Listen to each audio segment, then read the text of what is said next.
আমাদের আজকের আলোচনার বিষয়বস্তু হচ্ছে বৈষ্ণব পদাবলী ও মঙ্গল কাব্য। আচ্ছা, প্রথমে আসি মধ্যযুগের বাংলা সাহিত্যের সবচেয়ে সমৃদ্ধ ধারা ছিল বৈষ্ণব পদাবলী।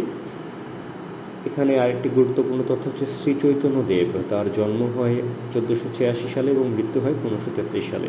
সুকুমার সেনের গ্রন্থ, তিনি বৈষ্ণব পদাবলীর কথা উল্লেখ করেছেন একটি গ্রন্থে। সেই গ্রন্থটির নাম হচ্ছে বঙ্গভাষা ও সাহিত্য। যতজন পদকর্তার উল্লেখ রয়েছে সেই গ্রন্থে 164 জন, আর যতজন বিখ্যাত পদকর্তা রয়েছেন 4 জন। তাদের নাম হলো বিদ্যাপতি, চণ্ডীদাস, গোবিন্দ দাস এবং জ্ঞানদাস। বৈষ্ণব পদাবলীর সংকলন গ্রন্থ হলো পদসমুদ্র।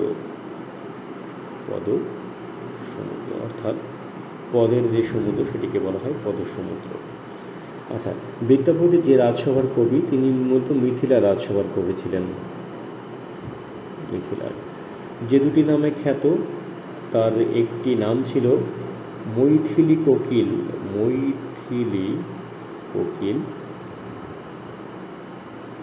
আরেকটি নাম ছিল জয়দেব। তার আরেকটি নাম হচ্ছে মৈথিলী কোকিল ও অভিনব জয়দেব।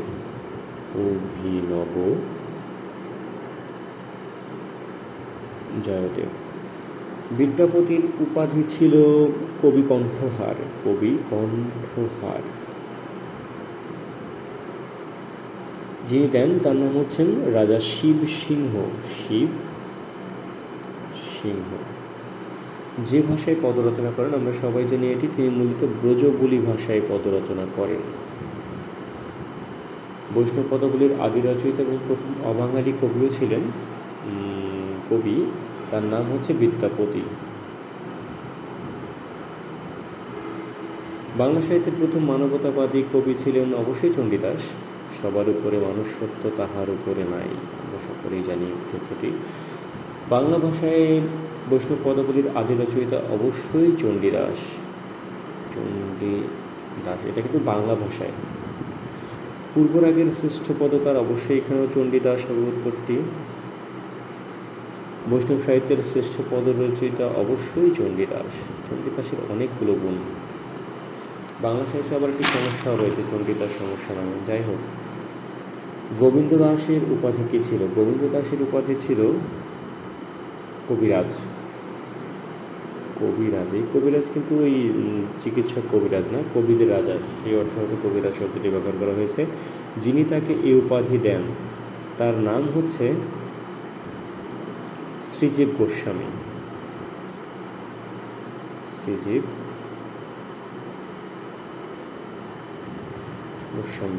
চৈতন্যোত্তর পদাবলী কীর্তনের শ্রেষ্ঠ কবি।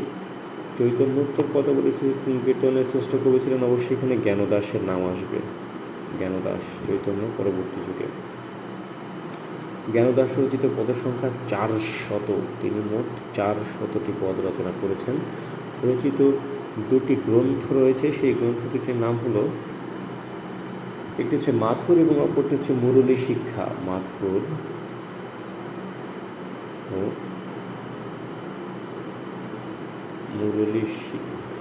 মুরলী মানে কিন্তু বাঁশি শিক্ষা হতে পারে।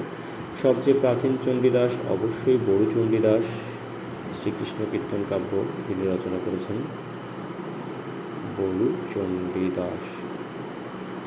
বৈষ্ণব পদাবলীর রচনাকাল 1400 শতকের, মানে 14 শতকের শেষার্ধ থেকে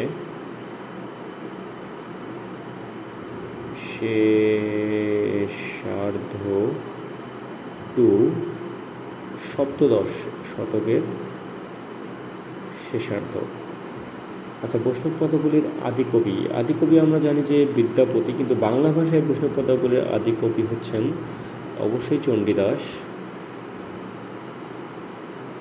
এখানে আমরা বিদ্যাপতির নাম লিখতে পারি, যদি এখানে একটা কনফিউশন থেকে যায়, কিন্তু বাংলা ভাষায় অবশ্যই চণ্ডীদাসই হবে, শিওর। আচ্ছা, ব্রজবুলি হচ্ছে বাংলা এবং মৈথিলি ভাষার সংমিশ্রণে গঠিত একটি কাব্যিক ভাষা।